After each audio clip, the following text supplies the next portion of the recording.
आज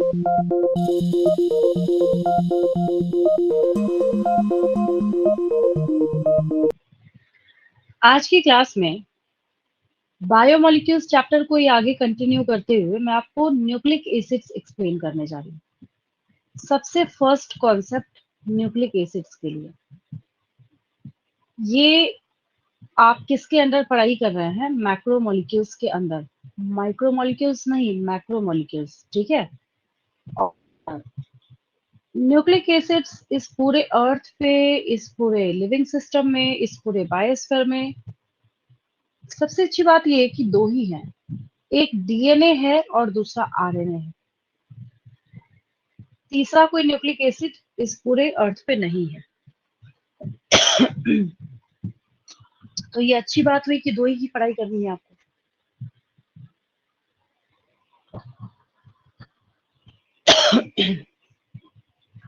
अगर आपसे कोई पूछे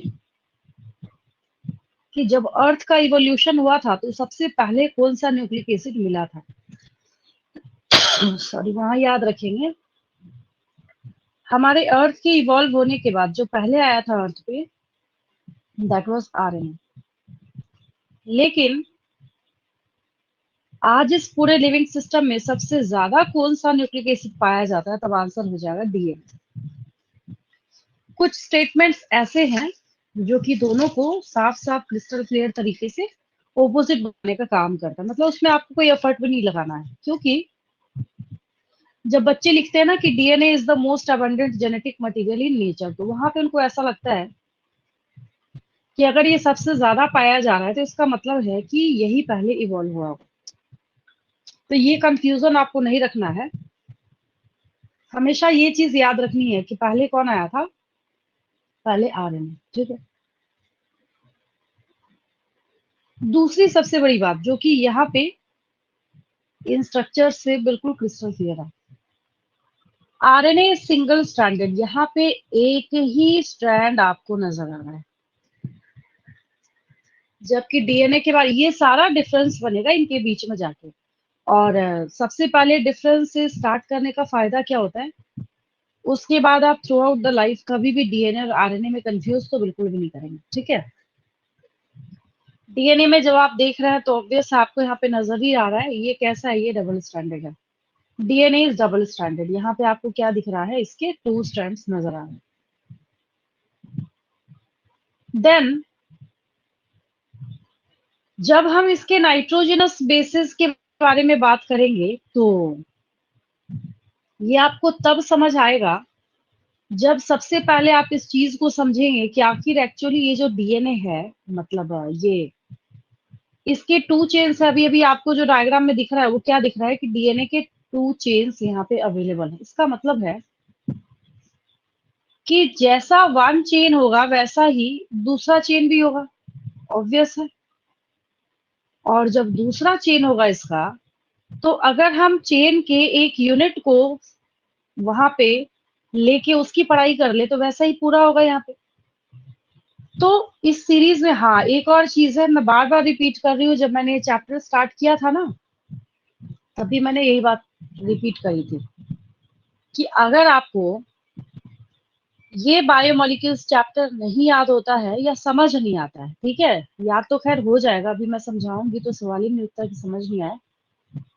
लेकिन अगर आपको ये याद नहीं हुआ तो एक बार ना 12th क्लास की बुक को भी ना टर्न करके देख लेंगे, आपको उसका रीजन समझ आ जाएगा कि मैं ऐसा क्यों बोल रही हूँ कि ये क्या है, बहुत ज्यादा इंपॉर्टेंट चैप्टर है, ठीक है।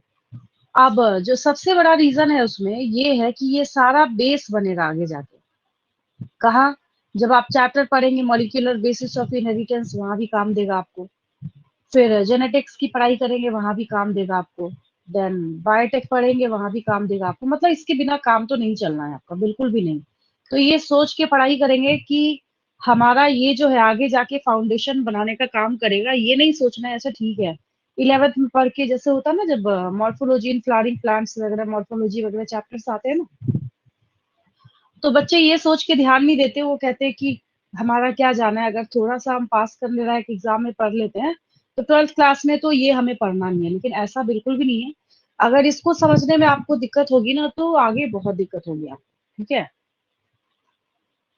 तो सबसे पहले हम लोगों को क्या समझना है कि अगर हम डीएनए के स्ट्रैंड्स को देखते हैं, डीएनए के 2 स्ट्रैंड्स हैं, अभी अभी देखा आपने। अब उन 2 स्ट्रैंड में से पहले ये कहाँ से आया मैं इसको समझाती हूँ। पहले ये स्ट्रक्चर अचानक से यहाँ पे क्यों आपको देखने को मिल रहा है उसके लिए मैं आपको समझाती हूँ।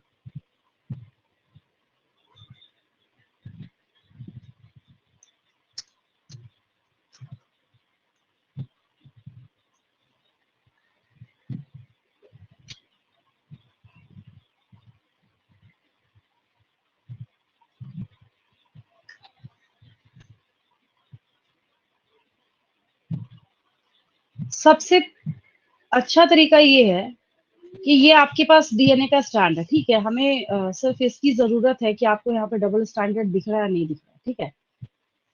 तो ये डीएनए का क्या है, हेलिकल स्ट्रक्चर है। कैसा है, डबल हेलिकल स्ट्रक्चर है। 2 यहाँ पे हेलिसेस जो है आपको दिख रहे हैं, नजर आ रहे हैं। तो इसके अगर एक यूनिट को हम यहाँ पे उठाएं, मतलब इतने को, सिर्फ एक पार्ट को अगर आप यहाँ पे देखना स्टार्ट करेंगे तो उससे आपको क्या समझ आएगा कि आखिर जो इसका 1 न्यूक्लियोटाइड है वो बना कैसे होगा। अभी भी नहीं समझ आया, एक और तरीका है, देखिए। इसके 2 स्ट्रैंड्स को ऐसे ही रहने दीजिए। अगर मैंने बोला हमने यहाँ पे बीट्स ले लिया, अगर 1 डीएनए का कुछ ज्यादा बड़ा हो गया, ये इसको थोड़ा छोटा करते हैं हम, इतना। हाँ अब ठीक है।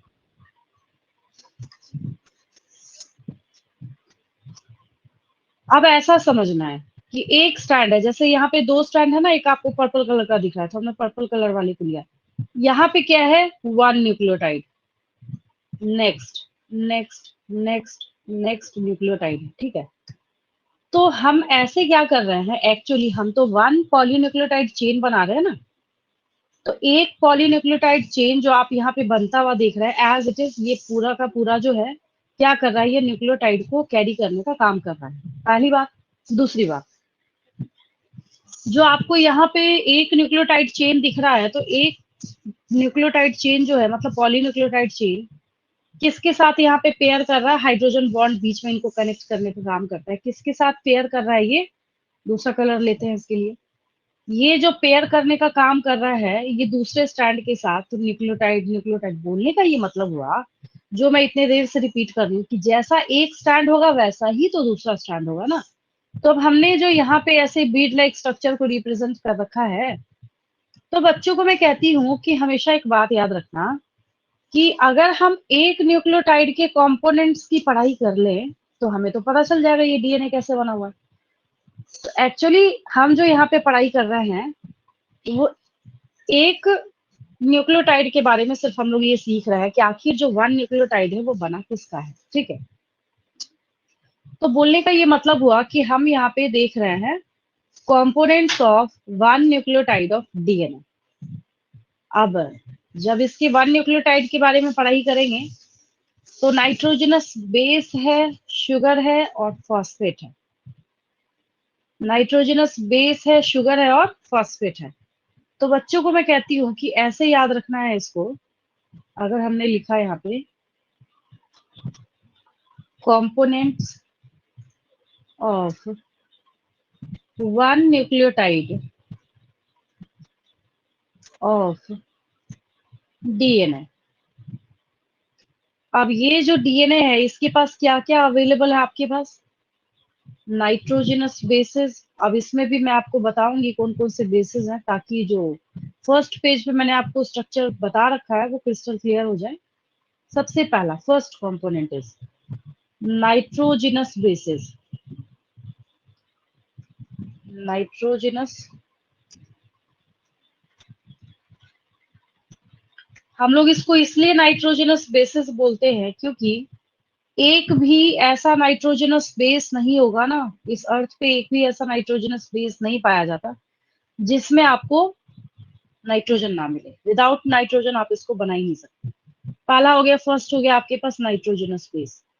सेकेंड के बारे में जब हम यहाँ पे बात करें तो आपके पास है शुगर। हाँ, डीएनए और आरएनए में शुगर जो है डिफर करेगा। अगर हम डीएनए की बात करेंगे तो डीऑक्सीराइबोज शुगर होगा। हम लोग यहाँ पे डीएनए का देख रहे हैं, ठीक है।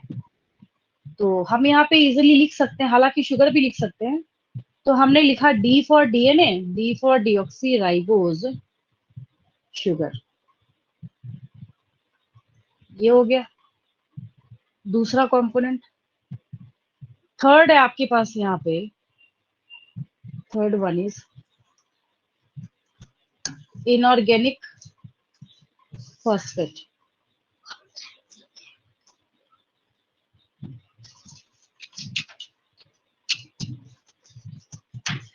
इनऑर्गेनिक फॉस्फेट, ठीक है। तो ये क्या हो गए, ये थ्री कंपोनेंट्स हो गए आपके वन न्यूक्लियोटाइड के। तो जैसे जैसे समझते जाएंगे वैसे वैसे स्ट्रक्चर भी क्लियर होता चला जाएगा, ठीक है। अब इसके अंदर नाइट्रोजनस बेसिस आपको सीखने पड़ेंगे। फिर ये जो आपके पास कंपोनेंट्स है, अब ये क्वेश्चन अराइज होता है कि आखिर ये नाइट्रोजनस बेस, नेम तो आपको याद होना ही चाहिए।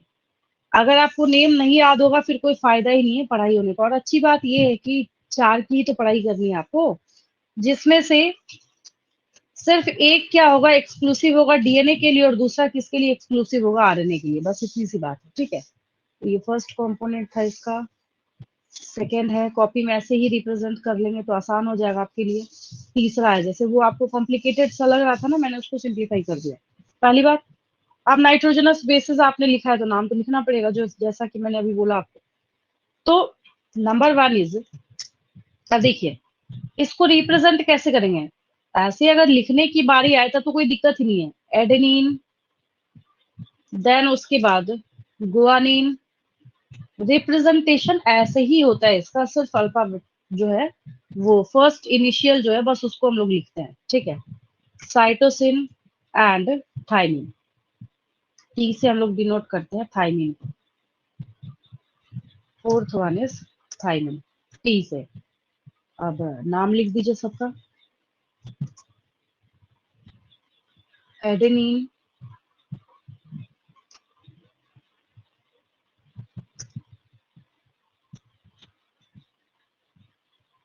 Guanine,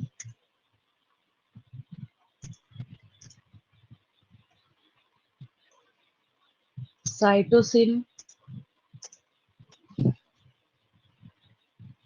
and thymine. बस हो गया ये। क्योंकि डीएनए का लिखा है हमने, अगर हम आरएनए का करेंगे तो अभी मैं आपको बता रही हूँ कि अगर आरएनए का करेंगे तो आपको कौन सा चेंज करना है। आरएनए का करेंगे तो सिर्फ थाइमिन को यहाँ से हटा के और हमें वहां पे क्या लगाना पड़ेगा, यूरासिल लगाना पड़ेगा। अभी फिलहाल इसमें कोई दिक्कत नहीं है, बिल्कुल परफेक्ट है ये। तो इससे याद हो गया आपको कि नाइट्रोजनस बेसिस जो डीएनए में है वो कौन कौन से पाए जाते हैं, ठीक है। Adenine, guanine, cytosine, thymine. आगे अब बार बार किसी चेन के अंदर पूरा का पूरा एडेनिन, गुआनिन, साइटोसिन, थाइमिन लिखना तो पॉसिबल है नहीं।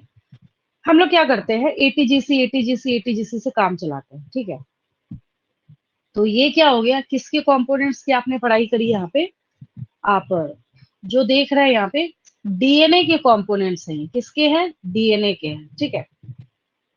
तो जब आपको आरएनए का बनाना हो, क्या करना हो, आरएनए का बनाना हो, चेंज क्या होगा, सो देखिए कहाँ कहाँ चेंज होगा।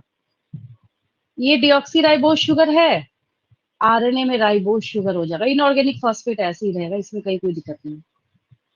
थाइमिन की जगह पे यूरासिल हो जाएगा। मतलब ये हुआ बोलने का कि जब हम डिफरेंशिएट करना स्टार्ट करेंगे differences between DNA and RNA, ठीक है। पूरे न्यूक्लिक एसिड को अगर चेक करना हो ना, बच्चे को 5 नंबर का क्वेश्चन दे दो, what are the differences between DNA और आरएनए, खुद क्रिस्टल क्लियर हो जाता है कि उसको दोनों के दोनों न्यूक्लिक एसिड जो है वो क्लियर है या नहीं है, ठीक है। तो यहाँ पे हम लोग वही बात कर रहे हैं।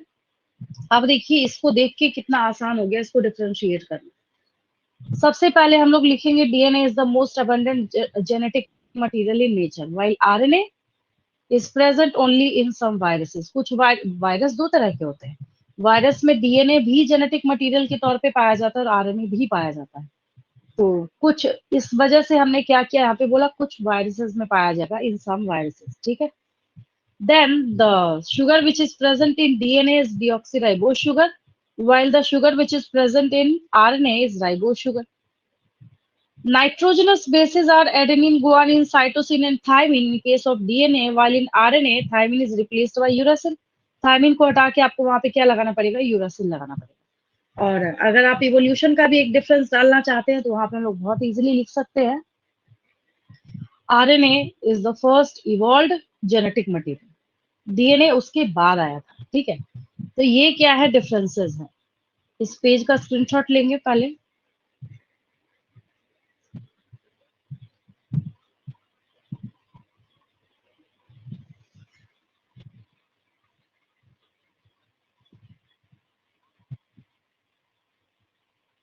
हो गया ये?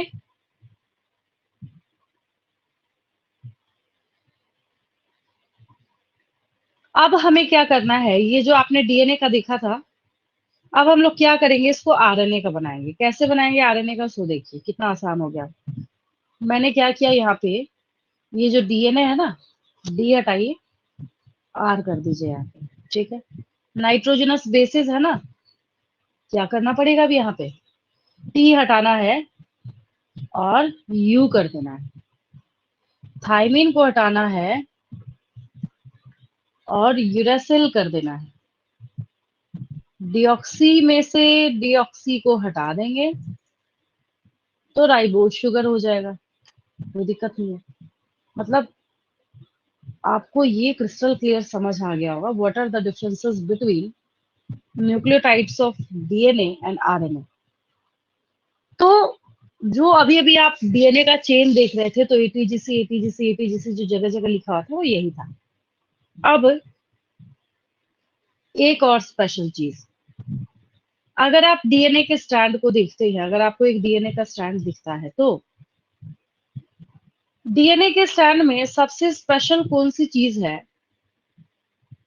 कि आपको नाइट्रोजनस बेसिस के 4 नाम दिख रहा है। अच्छा, यही तो हम लोग आरएनए ने निकाल के रखा हुआ, हमने क्या क्या डीएनए कर दिया। ठीक, तो जब डीएनए को आप देखना स्टार्ट करते हैं, एक बेस पेयर वाला मैं शो करती हूँ आपको।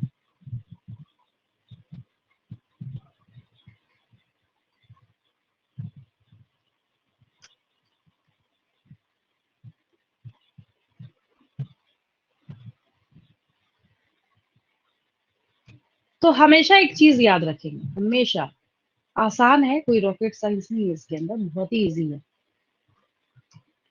इतने के बाद ना आपको डीएनए का स्ट्रैंड का जो स्ट्रक्चर है ना, अगर फिर से वापस मैं शो करूंगी तो आपको समझ आ जाएगा। अभी मैंने आपको 4 नाइट्रोजनस बेसिस की पढ़ाई कराई डीएनए के अंदर, डीएनए में।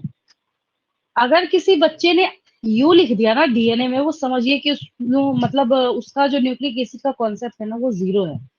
अगर उसने आरएनए में टी लिख दिया, तब भी आप सेम समझिए कि उसने न्यूक्लिक एसिड को समझा ही नहीं है। ठीक है, अब सबसे पहली बात, adenine always pairs with thymine with the help of double hydrogen bond. यहाँ पे 2 हाइड्रोजन बॉन्ड से ये कनेक्ट करेगा, कौन, एडेनिन थायमिन के साथ। एडेनिन किसके साथ कनेक्ट करेगा, थायमिन के साथ। यहाँ पे ज्वाइन करेगा किससे, डबल हाइड्रोजन बॉन्ड से। ठीक है, while cytosine always pairs with guanine with the help of triple hydrogen bond. यहाँ पे देखिए आपको क्या नजर आ रहा है, ट्रिपल हाइड्रोजन बॉन्ड जो दिख रहा है। तो मोरल ऑफ द स्टोरी क्या हुआ, आप कभी भी अगर डीएनए के स्ट्रैंड को देखेंगे, ऐसा हो ही नहीं सकता, दैट्स इम्पॉसिबल, कि आपको कभी दिख जाए ऐसा कि टी जी के साथ पेयर करा दिया आपने, ए को सी के साथ करा दिया, या फिर आपने सी को टी के साथ ऐसा कभी नहीं दिखेगा आपको, नेवर। आपने जी को ए के साथ करा दिया, कभी भी आपको ऐसा देखने को नहीं मिलेगा। तो अगर बहुत सारा कॉम्बिनेशन होता, दिक्कत तो तब होती ना। सबसे अच्छी बात क्या है, कि सबसे अच्छी बात है कि A always pairs with thymine, उल्टा करके भी बोल सकते हैं, thymine always pairs with adenine, बिल्कुल सही है। फिर हम लोग बोलेंगे cytosine always pairs with guanine, guanine always pairs with cytosine.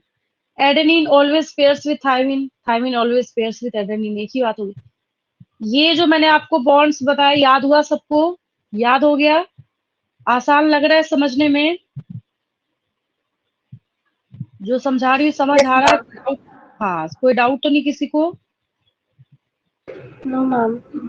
हाँ, तो ये ऐसे ना आराम से जब समझ रहे हैं ना, तो समझने से क्या होगा कि ये टॉपिक जो बच्चों को बहुत टफ लगता है डीएनए को समझना, आपको बिल्कुल भी कॉम्प्लिकेटेड नहीं लगेगा और बहुत इजीली जो है ये समझ आता चला जाएगा। कुछ स्टेटमेंट्स भी है जो बुक में पढ़ के बच्चे कहते हैं कि मैम हमें समझ नहीं आया, या फिर ऐसा स्टेटमेंट क्यों लिखा जा रहा है ना?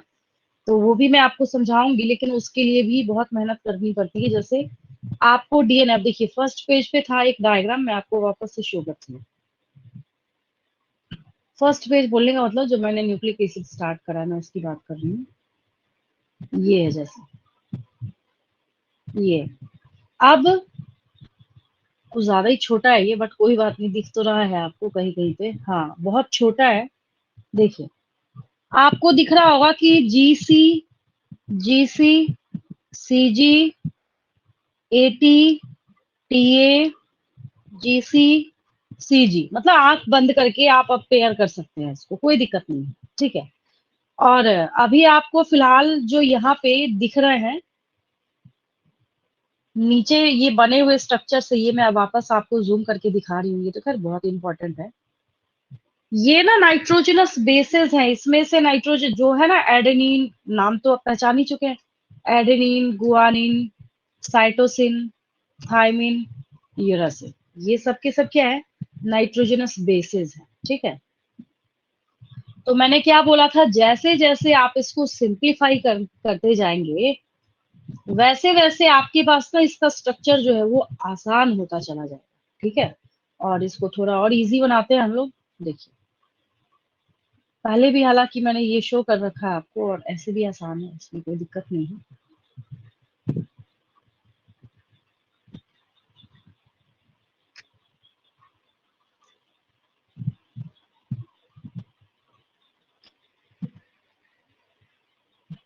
मैंने यहाँ पे ना ये 5 स्ट्रक्चर्स जो है उसको मैंने ऐसे लगा दिया, मैंने मतलब अभी तक कुछ लिखा नहीं है, कोई लेबल नहीं किया है, कुछ आपको बताया नहीं है।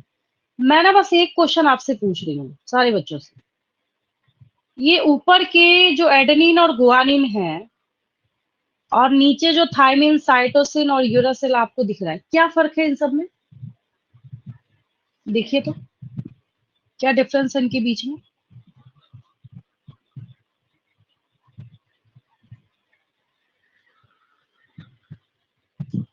जो ऊपर आपको एडेनिन, मतलब उतना नहीं जाना है, उतना मतलब इसकी केमिस्ट्री के अंदर नहीं घुसना है, मैं सिंपल सी चीज पूछ रही हूँ। देखिए क्या एडेनिन और गुआनिन में आपको 2 साइकिल्स दिख रहे हैं, 2 यहाँ पे क्या है, ये साइकिल्स आपको दिख रहा है, जबकि यहाँ 2 रिंग्स बोल सकते हैं, क्लियर बिल्कुल 2 रिंग आपको यहाँ पे दिख रहा है। लेकिन नीचे वाले थायमिन, साइटोसिन और यूरासिल को चेक करेंगे तो एक ही रिंग नजर आ रहा है, ठीक है। यही पूछ रही थी मैं। तो जब आपको 2 रिंग्स नजर आए, जैसे एडेनिन और गुआनिन अभी अभी मैंने आपको शो करा है, तो जिनके पास 2 रिंग्स प्रेजेंट होता है, जिनके पास 2 रिंग्स अवेलेबल होता है, इनको हम प्यूरिन्स कहते हैं। क्या है ये? प्यूरिन है ये, प्यूरिन्स कहते हैं हम लोग इसको। Adenine and guanine are purines. और जो थायमिन, साइटोसिन और यूरासिल होता है, उसको हम लोग पायरिमिडीन्स कहते हैं। क्या कहते हैं? पायरिमिडीन्स। तो आप जब अपने बुक में स्टेटमेंट पढ़ेंगे तो आपको वहां पे बताया गया है, adenine and guanine are purines while cytosine, thymine and uracil are pyrimidines. तो अब अगर पढ़ेंगे तो आपको ये स्ट्रक्चर समझ आ जाएगा, और बहुत टफ नहीं है, बहुत इजी है, थोड़ा सा बच्चों को बना के बस क्या करना होता है, प्रैक्टिस करना होता है। जैसे एज फॉर एग्जाम्पल, अगर आप चाहते हैं ना कि एडेनिन के स्ट्रक्चर को हमें याद करना है, तो मैं एक ट्रिक बताती हूँ बच्चों को ना। हमेशा एक ट्रिक जो है मैं कहती हूँ उसको फॉलो करेंगे तो ऐसे छोटे छोटे ट्रिक से चीजें जो है वो भले ही कितनी भी टफ केमिस्ट्री, लेकिन वो इजी हो जाती है। जैसे एज फॉर एग्जाम्पल, मैंने क्या किया यहाँ पे, जहां जहां पे ये एन लिखा हुआ है ना, मैंने सपोज कि इसको हाइड कर दिया, ये भी मैंने हाइड कर दिया, ये भी हाइड कर दिया, ये भी हाइड कर दिया, ये भी हाइड कर दिया। एन जो लिखा है इसको भी कर दूं, ये भी हाइड कर दिया, ये भी हाइड कर दिया, ये भी हाइड कर दिया और ये भी हाइड कर दिया, ठीक है। तो सबसे पहले आपको क्या करना है, एक आपने ये स्ट्रक्चर, बहुत थिक है ये, एक स्ट्रक्चर जो आपको एक साइड का जो रिंग दिख रहा है वो क्या है, 6 कॉर्नर्स है, तो हेक्सागोन है या नहीं? ये क्या है, हेक्सागोन। एक स्ट्रक्चर में आपको आसान बना के दिखाती हूँ। और दूसरे साइड आपको क्या करना है, पेंटागन बना लेना है। इतना कर सकते हैं। एक साइड आपको हेक्सागन बनाना है और दूसरे साइड आपको एक पेंटागन बनाना है। ठीक है। देन आपको उसके बाद क्या करना है, जो हेक्सागन है उसके अपर साइड में आपको क्या करना है, यहाँ पे हेड पे, उसके हेड के स्ट्रक्चर पे आपको प्लेस करना है NH2। यहाँ पे क्या करेंगे, नाइट्रोजन का जब वैलेंसी वगैरह सब चेक करते हुए जब इसको प्लेस करेंगे तो ये देखिए आपको यहाँ पे क्या मिला, NH2 लगा दिया आपने। एक हेड पे पहले NH2 को बिठा देना है, उसके बाद आगे का ट्रिक देखिए क्या है। फिर इसके बाद वापस इसको हाइड करते हैं। ऊपर आपने क्या किया, NH2 लगाया। अगर सिर्फ नाइट्रोजन को ही हाइड करें तब भी देखिए ये जो है ना, ये क्लियर हो जाएगा आपके लिए। फिर क्या करना है, इस कॉर्नर पे नाइट्रोजन लगाएंगे, then gap, nitrogen, then gap, nitrogen, then gap, nitrogen. तो बोलने का ये मतलब हुआ कि अब इसके बाद ना नाइट्रोजन की पोजीशनिंग चेक करेंगे। देखिए पूरा क्रिस्टल क्लियर हो गया, बिल्कुल सही है, एक भी इसमें से गलत नहीं है, सबका सब क्या हो गया, ऑटोमेटिकली क्लियर हो गया यहाँ पे। और फिर क्या करेंगे, हाइड्रोजन लगा के इसकी वैलेंसी को कंप्लीट कर देंगे। और उसके बाद बॉन्ड्स जो अंदर के हैं इसको तो खैर जहां जहां पे डबल बॉन्ड आएगा प्लेस कर देंगे। तो ऐसे क्या हो गया, आपको एडेनिन का स्ट्रक्चर जो है वो याद हो गया।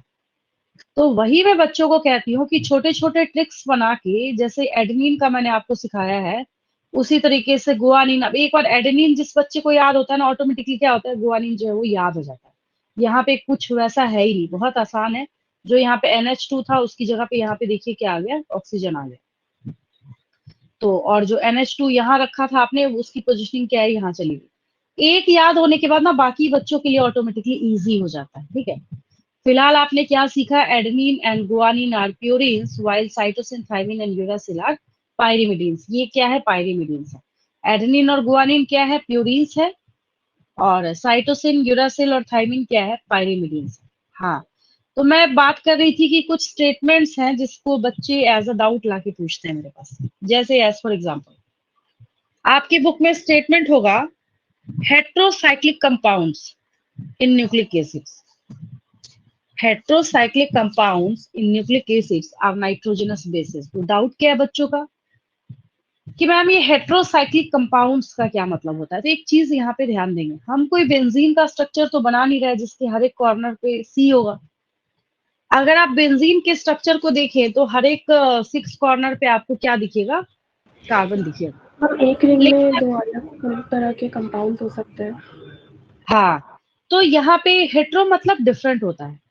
तो जब एक रिंग को, एक भी रिंग को, चाहे आप इस रिंग को एनालाइज करें तो नाइट्रोजन भी है, कार्बन भी है। चाहे आप इस रिंग को एनालाइज करें, यहाँ भी अलग अलग चीजें हैं। चाहे आप इस रिंग को एनालाइज करें, यहाँ भी, यहाँ भी। तो इसको हम लोग हेट्रोसाइक्लिक कंपाउंड्स कहते हैं। क्या कहते हैं हम लोग इनको, हेट्रोसाइक्लिक कंपाउंड्स कहते हैं। ठीक है। तो जिसकी वजह से ऐसा बोला जाता है कि ये क्या है, नाइट्रोजनस बेसिस एक इंपॉर्टेंट कंपोनेंट तो है किसका, न्यूक्लियोटाइड का। लेकिन ये जो न्यूक्लियोटाइड है उसमें भी ये नाइट्रोजनस बेसिस क्या है, तो हेट्रोसाइक्लिक कंपाउंड्स है। ये अब क्लियर हो गया आपको। तो अब इतना सुनने के बाद और ये समझने के बाद अब देखिए आपको ये स्ट्रक्चर जो मैंने एक लगा रखा था, जो मैंने स्किप कर दिया, अब आपको ये समझ आएगा। तो आपको अब ये बात समझ आ रही होगी कि ये क्या है, एक नाइट्रोजनस बेस है।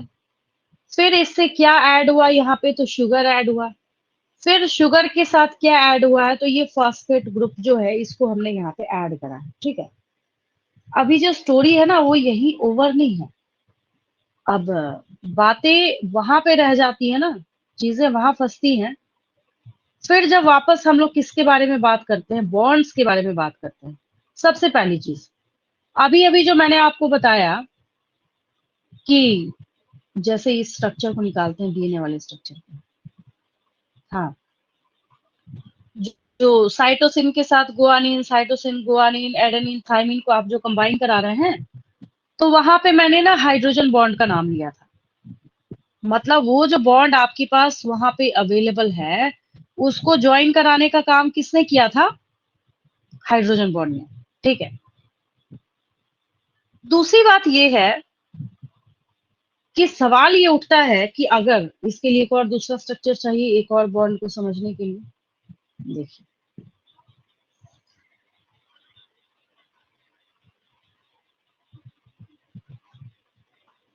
एक और बॉन्ड मैं आपको शो करती हूँ, हमेशा के लिए इसको याद रखेंगे।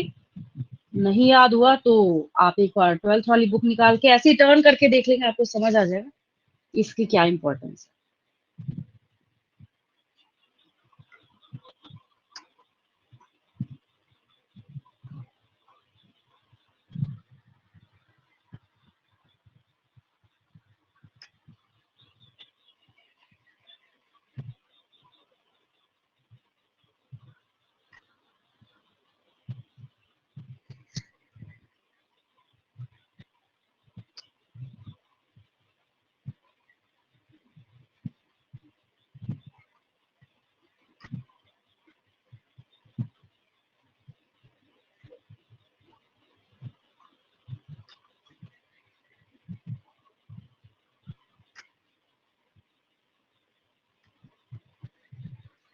अब ये आप बहुत अच्छे से जानते हैं कि ये आपका क्या है, मतलब एक रिप्रेजेंटेटिव स्ट्रक्चर है ये, ठीक है। ये नाइट्रोजनस बेस है, ये शुगर है और ये फॉस्फेट है। That means it's one nucleotide and it's another nucleotide. तो क्या ये हवा में थोड़ी घूम रहे हैं? ये ऑब्वियस है, इसने आपस में क्या किया हुआ है, यहाँ पे बॉन्ड बना के रखा होगा, तभी तो ये एक चेन बनाने का काम कर रहा है, ठीक है। तो इसको ना याद रखना इसलिए आसान है क्योंकि यहाँ पे अगर एक चीज ध्यान दें तो ये फॉस्फेट जो है यहाँ पे लिंकर का काम कर रहा है। तो नाम भी हम लोग क्या बोलते हैं, इस बॉन्ड का नाम भी हम लोग कहते हैं फॉस्फोडाइएस्टर बॉन्ड। क्या कहते हैं हम लोग? फॉस्फोडाइएस्टर बॉन्ड हम लोग इसको कहते हैं। तो ये जो फॉस्फोडाइएस्टर बॉन्ड आपको यहाँ पे दिख रहा है, तो हम लोग यहाँ पे स्टेटमेंट बोल सकते हैं कि द बॉन्ड इज प्रेजेंट और situated between the phosphate and hydroxyl group of sugar. ये रहा ना OH, ये देखिए जो येलो कलर का है।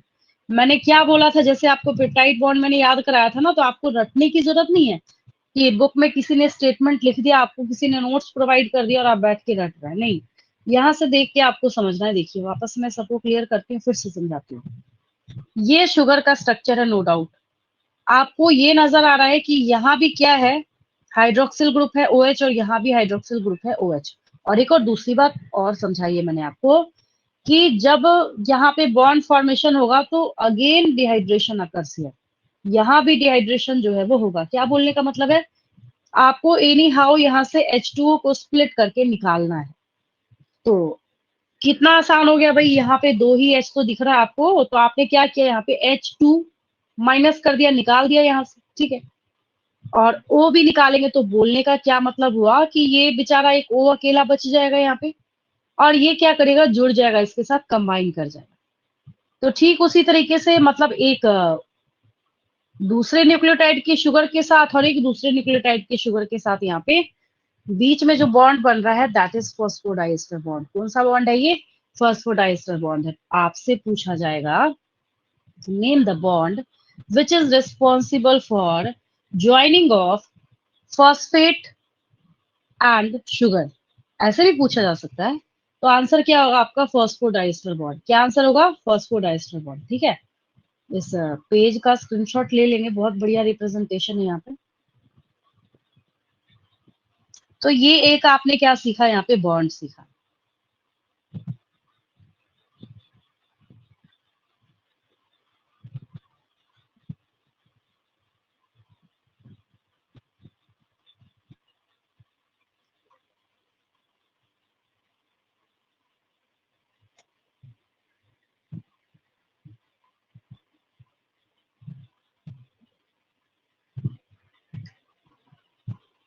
अब मेरे साथ साथ डिफरेंसेस जो है उसको आगे नोट करते जाएंगे, आसान हो गया आपके लिए।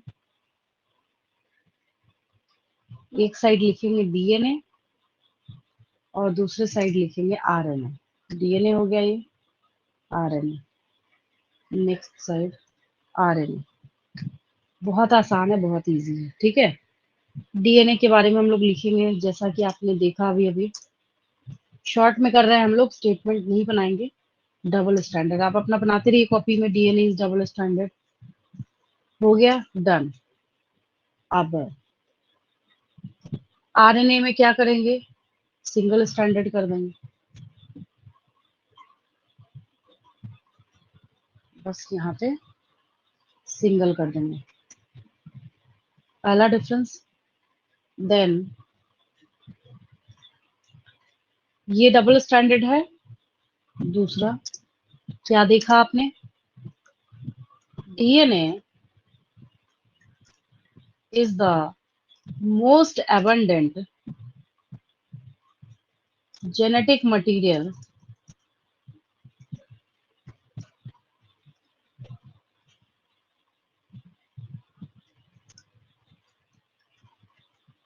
in nature। इधर कर देंगे हम लोग, ये है ना इस, हाँ जब मोस्ट अबंडेंट है तो इधर उसका उल्टा तो कर नहीं सकते, तो यहाँ पे आपको इसका अपोजिट पॉइंट क्या लिखना पड़ेगा, RNA as genetic material, as genetic material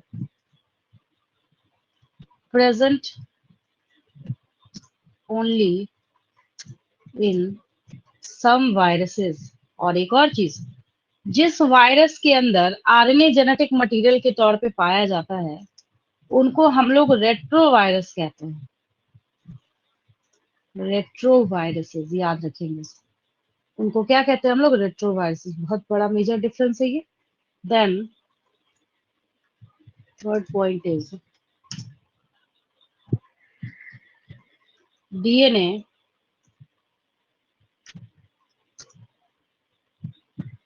synthesizes RNA by transcription कहते हैं उसको, उस प्रोसेस को क्या कहते हैं, ट्रांसक्रिप्शन कहते हैं। जब पहले ही हमने यहाँ पे बोल दिया, डिक्लेयर कर दिया कि ये आरएनए जेनेटिक मटेरियल सिर्फ कुछ वायरसेस में होगा, तो इसका बोलने का मतलब है कि जब हम आरएनए से डीएनए बनाएंगे तो कोई नॉर्मल तो होगा नहीं, या फिर ऐसा तो है नहीं कि रोज रोज होने वाला कोई काम होगा, हर जगह हो रहा होगा। तो यहाँ पे ऑब्वियस है कि हम लोगों को क्या चेंज करना पड़ेगा। अभी देखिए मैंने यहाँ पे ये कॉपी पेस्ट करा, अभी मैंने इसको बना दिया आरएनए, आरएनए सिंथेसाइजेस, और यहाँ कर दिया मैंने डीएनए। लेकिन ट्रांसक्रिप्शन की बजाय बदलना पड़ेगा, यहाँ पे चेंज करना पड़ेगा। ट्रांसक्रिप्शन तो बोल नहीं सकते, उसको रिवर्स ट्रांसक्रिप्शन कहते हैं।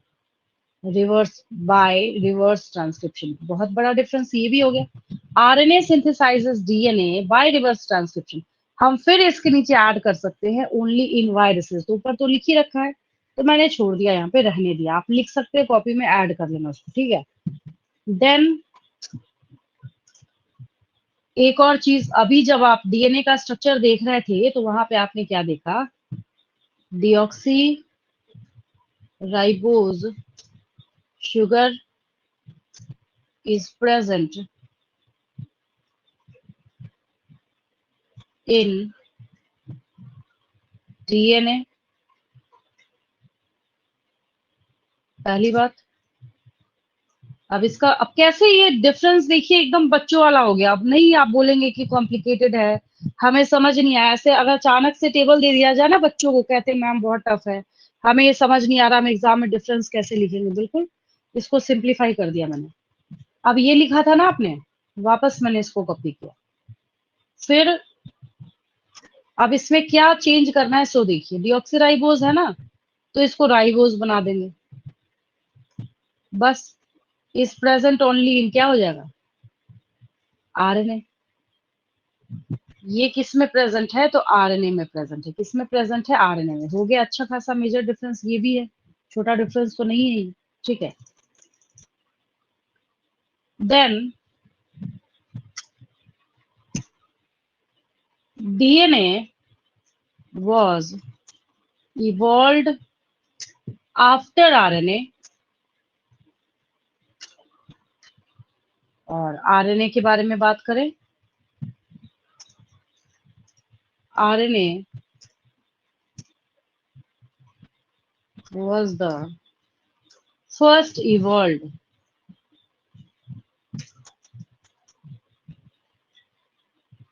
genetic material.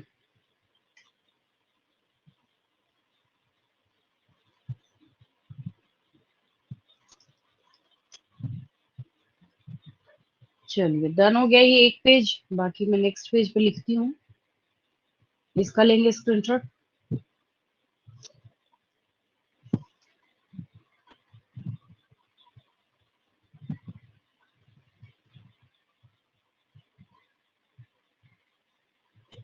हो गया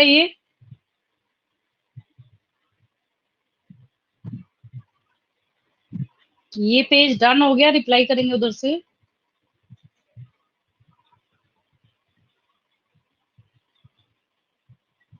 चलिए आगे देखिए,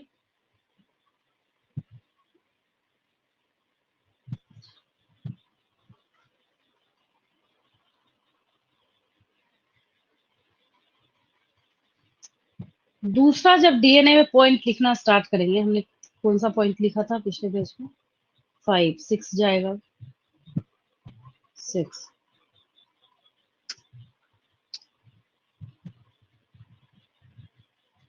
nitrogenous bases in DNA are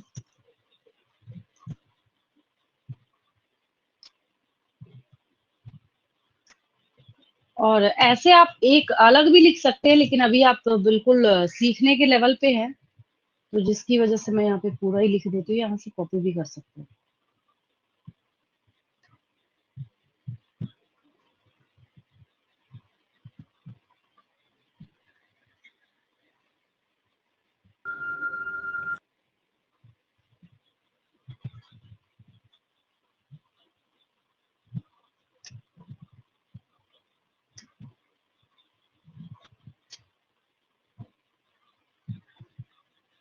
nitrogenous bases in DNA are, ये हो गया।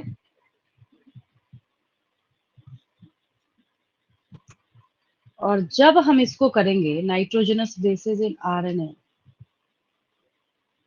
दूसरे साइड में, तो थाइमिन की जगह हम लोगों को क्या करना पड़ेगा, वहां पे यूरासिल करना पड़ेगा। बेसिस इन, अब बस आरएनए करना है यहाँ पे,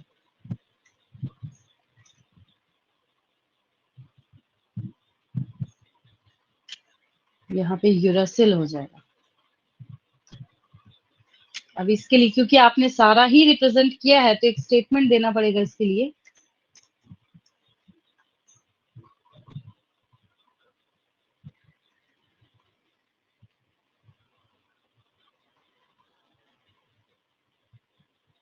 nitrogenous base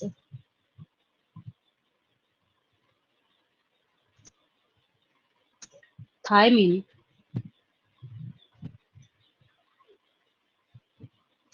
is only present in DNA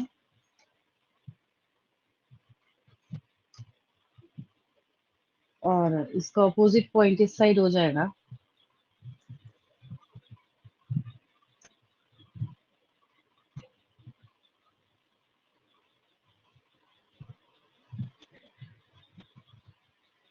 nitrogenous base uracil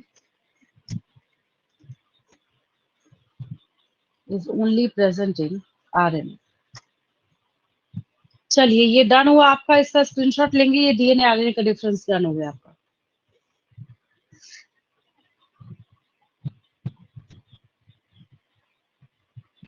done ma'am.